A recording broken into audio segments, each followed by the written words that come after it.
Hello and welcome back to my next video. ഇന്നത്തെ വീഡിയോയിൽ ഞങ്ങൾ ബ്രേക്ക്ഫാസ്റ്റ് റെസിപ്പിയാണ് കേട്ടോ ഷെയർ ചെയ്യുന്നത്. ഇന്ന് രാവിലെ ബ്രേക്ക്ഫാസ്റ്റിന് നമ്മുടെ വെള്ളയപ്പം അതുപോലെ തന്നെ കുറുമക്കറി ആയിരുന്നേ. അപ്പോൾ വെള്ളയപ്പം നമ്മുടെ അവലൊക്കെ ഇട്ടിട്ടുള്ള നല്ല സോഫ്റ്റ് ആയിട്ടുള്ള നല്ല വെള്ളയപ്പം അല്ലെങ്കിൽ പാലപ്പം. അപ്പോൾ ഞാനും അമ്മയും കൂടി മാറിയാണ് കേട്ടോ ഉണ്ടാക്കിയിരുന്നത്. കറി അമ്മയാണ് ഉണ്ടാക്കിയിരുന്നത്. അപ്പോൾ അതിൻ്റെ ഇടയിൽ ഞാനും മാറി വെള്ളയപ്പം പരത്തിയിരുന്നു. വെള്ളയപ്പത്തിൻ്റെ മാവ് നല്ല അവലിട്ടിട്ട് ഞാൻ പറഞ്ഞില്ലേ നല്ല സോഫ്റ്റാണ്. നല്ല ഇങ്ങനെ സൈഡ് ഭാഗമൊക്കെ നല്ല ബ്രൗൺ കളറിലുള്ള ഉള്ളിൽ നല്ല വൈറ്റ് കളറിലുള്ള സോഫ്റ്റ് ആയിട്ടുള്ള പാലപ്പം ആണ് കേട്ടോ. അപ്പോൾ നമുക്ക് കറി ഉണ്ടാക്കാൻ തുടങ്ങാം. കറിയാണ് ഞാൻ നിങ്ങൾക്ക് ഷെയർ ചെയ്യുന്നത്. നമ്മളെ നോർമൽ ക്രിസ്ത്യൻസിൻ്റെ വീട്ടിലൊക്കെ എന്തെങ്കിലും ഒരു ഫംഗ്ഷൻ വന്നു കഴിഞ്ഞാൽ രാവിലെ എന്തായിരിക്കും ഈ പാലപ്പം, കുറുമക്കറി, അതുപോലെ തന്നെ ചിക്കൻ കറിയൊക്കെ ആയിരിക്കും അല്ലേ.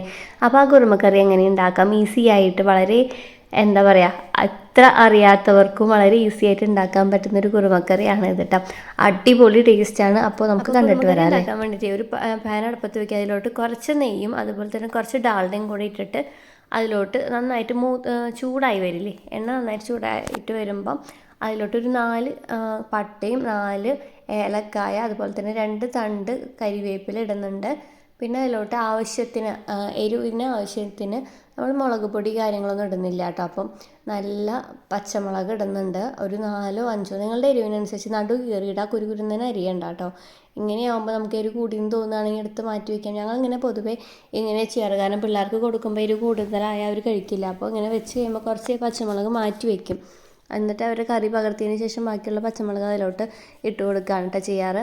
അപ്പോൾ അതേസമയം നമ്മുടെ പാലപ്പം അല്ലെങ്കിൽ വെള്ളപ്പം ഇവിടെ വെന്തുകൊണ്ടിരിക്കുന്നുണ്ട്. കണ്ടോ, സൈഡൊക്കെ നല്ല ക്രിസ്പി, അതിൻ്റെ ഉള്ളിൽ നല്ല സോഫ്റ്റ് ആയിട്ടുള്ള ഇങ്ങനെ ഒരു പാത്രത്തിൻ്റെ ആ ഷേപ്പിലാണ് അങ്ങനെ ഇരുന്നോളൂ കേട്ടോ. അപ്പോൾ അതേ നമ്മൾ കറി ഉണ്ടാക്കുന്ന സമയം കൊണ്ട് തന്നെ നമുക്ക് കഴിക്കാവുന്ന പാലപ്പം ഉണ്ടാക്കി കഴിയാവുന്നതേ ഉള്ളൂ.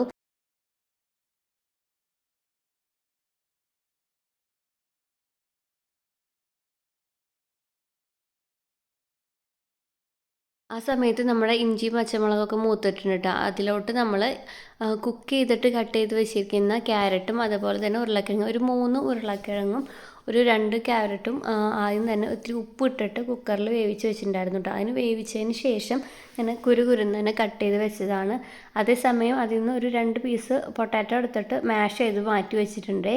ഇതിലോട്ട് ആവശ്യത്തിന് ഉപ്പ് ഇട്ടിട്ട് ഒന്ന് നമ്മൾ ഫ്രൈ ചെയ്തെടുക്കാം, ഒന്ന് റോസ്റ്റ് ചെയ്തെടുക്കാം കേട്ടോ. പാലൊഴിക്കുന്നതിന് മുന്നാണ്. ഇത് കഴിഞ്ഞതിന് ശേഷം നമ്മൾ മാറ്റി ഉടച്ച് വെച്ചിരിക്കുന്ന ഉരുളക്കിഴങ്ങുണ്ടല്ലോ, അതും കൂടെ ഇതിലോട്ട് ആഡ് ചെയ്ത് കൊടുത്തിട്ട് നന്നായിട്ടൊന്ന് മിക്സ് ചെയ്യണം. ആ നെയ്യും എന്താ പറയുക, നമ്മൾ ചേർത്തിരിക്കുന്ന ഡാൽഡയും കൂടെ നന്നായിട്ട് യോജിപ്പിച്ച് അത് അപ്പോഴാണ് ഇതിനൊരു പ്രത്യേക ടേസ്റ്റ് ഉണ്ടാവുക. അല്ലാന്നുണ്ടെങ്കിൽ പാലൊഴിച്ച് ജസ്റ്റ് ഒന്ന് കുക്ക് ചെയ്യുമ്പം അതിന് വേറെ ടേസ്റ്റാണ് കേട്ടോ. ഇങ്ങനെ ചെയ്യുമ്പോൾ വേറെ ടേസ്റ്റാണ്. ഇതിലോട്ട് നമ്മൾ 2ാം പാൽ ഒഴിച്ച് കൊടുക്കുകയാണ്.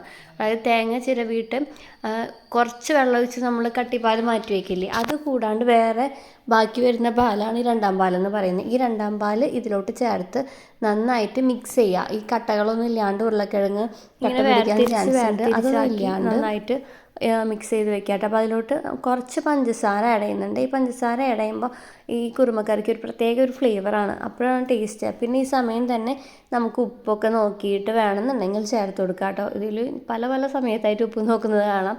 അത് കാരണം നമ്മൾ 2ാം പാൽ ഒഴിക്കുമ്പോൾ 1ാം പാൽ ഒഴിക്കുമ്പോൾ ഒക്കെ അങ്ങനെ ഉപ്പ് നോക്കുന്നുണ്ട്. അപ്പോൾ ഉപ്പ് കൂടി കഴിഞ്ഞാൽ ഒന്നിനും കൊള്ളില്ലല്ലോ, അതുപോലെ തന്നെ കുറഞ്ഞാലും കൊള്ളില്ല. ഇത് നന്നായിട്ട് ഇനി തിളച്ച് അതവിടെ കിടന്ന് കുറുകിടാൻ സമയം കൊണ്ട് നമുക്ക് ബാക്കിയുള്ള വെള്ളയപ്പം കൂടി അങ്ങ് ചുട്ടെടുക്കാം കേട്ടോ. അപ്പോൾ പെട്ടെന്ന് തന്നെ ആവും. ഒരു കയ്യിലൊഴിച്ചിട്ട് നമുക്കൊരു 3 മിനിറ്റ് 4 മിനിറ്റൊക്കെ വെച്ച് കഴിഞ്ഞാൽ ഒരു വെള്ളയപ്പം വേവും കേട്ടോ. അപ്പോൾ അത്ര ടൈമോ വേണ്ടോ, പെട്ടെന്ന് തന്നെ ആയി കിട്ടുന്നുണ്ട് കേട്ടോ.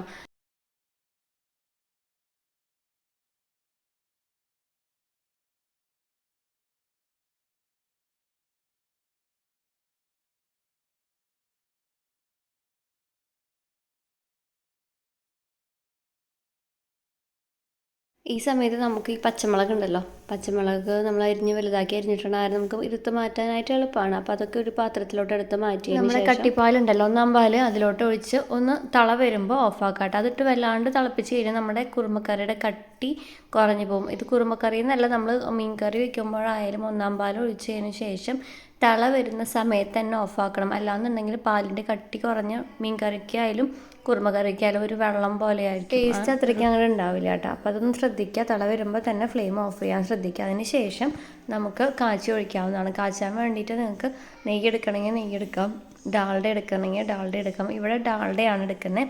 കുറച്ച് ഡാൽഡയും അതിലോട്ട് മുന്തിരി അണ്ടിപ്പരിപ്പ് ഇട്ടിട്ടാണ് ഇങ്ങനെ കാച്ചി ഒഴിക്കുന്നത് കേട്ടോ. അപ്പോൾ മുന്തിരി കഴുകി വെച്ചേക്കണ കാരണം കൊണ്ടാണ് കേട്ടോ ഇങ്ങനെ പൊട്ടിത്തെറിക്കുന്ന. അതിലോട്ട് അണ്ടിപ്പരിപ്പ് ഇട്ട് കൊടുക്കുന്നുണ്ട്. ഇത് രണ്ടും ഒന്ന് മൂത്ത് വരുന്ന ഒരു ബ്രൗൺ കളറായിട്ട് വരുമ്പോൾ ഇതിലോട്ട് വേണമെന്നുണ്ടെങ്കിൽ കരിവേപ്പില, ഒരു 2 കരിവേപ്പിലയും കൂടി ഇട്ടിട്ട് നമ്മൾ ഈ വറവ് നമ്മുടെ കുറുമക്കറിയിലോട്ട് ഒഴിച്ച് ഒന്ന് മേലെ ഒന്ന് സ്പ്രെഡായിട്ട് കൊടുത്തു കഴിഞ്ഞാൽ നമ്മുടെ അടിപൊളി ടേസ്റ്റുള്ള പാലപ്പത്തിൻ്റെ കൂടെ, അതുപോലെ നിങ്ങൾക്ക് വെള്ളയപ്പത്തിൻ്റെ കൂടെ, ഈവൻ ചപ്പാത്തിയുടെ കൂടെ പോലും കോമ്പിനേഷനായി പോകുന്ന കുറുമക്കറി റെഡി ആയിട്ടുണ്ട് കേട്ടോ. അപ്പോൾ അത്ര ഭയങ്കര എളുപ്പമാണ് ഇത് ഉണ്ടാക്കാനായിട്ട്, വലിയ ബുദ്ധിമുട്ടൊന്നുമില്ല, നല്ല ടേസ്റ്റാണ്.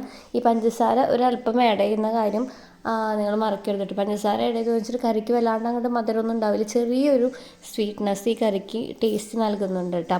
നല്ല ടേസ്റ്റാണ് സ്വീറ്റ്നെസ്. അപ്പോൾ നമുക്ക് വെള്ളയപ്പം അതുപോലെ തന്നെ കുറുമക്കറിയും കൂട്ടി ബ്രേക്ക്ഫാസ്റ്റ് കഴിക്കാം കേട്ടോ. ഞാനൊരു 3 എണ്ണം ആദ്യം എടുത്തു, പിന്നെ വീണ്ടും കഴിക്കുന്നുണ്ട്. എനിക്ക് ഭയങ്കര ഇഷ്ടമാണ് വെള്ളപ്പം കുറുമക്കറി. അതിൻ്റെ കൂടെ ചിക്കൻ കറി ചില സമയത്ത് കഴിക്കും കേട്ടോ. ഇന്ന് എനിക്കങ്ങനെ തോന്നിയില്ല.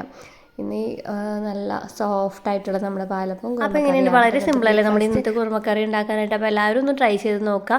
നിങ്ങളുടെ ഫ്രണ്ട്സിന് ആർക്കെങ്കിലുമൊക്കെ ഇതിൻ്റെ റെസിപ്പി അറിയാത്തവരായിട്ടൊക്കെ ഉണ്ടെങ്കിൽ ഒന്ന് ഷെയർ ചെയ്ത് കൊടുക്കുക കേട്ടോ. അപ്പോൾ ഇത്രയേ ഉള്ളൂ ഇന്നത്തെ വീഡിയോ. ഇഷ്ടപ്പെട്ടാൽ ചാനൽ മറക്കാണ്ട് സബ്സ്ക്രൈബ് ചെയ്യുക, വീഡിയോ ലൈക്ക് ചെയ്യുക, ഷെയർ ചെയ്യുക, കമൻറ്റ് ചെയ്യുക. നമുക്ക് മറ്റൊരു ദിവസം അടുത്തൊരു നല്ല ടോപ്പിക്കായിട്ട് വരുന്നവരേക്കും till then take care, by.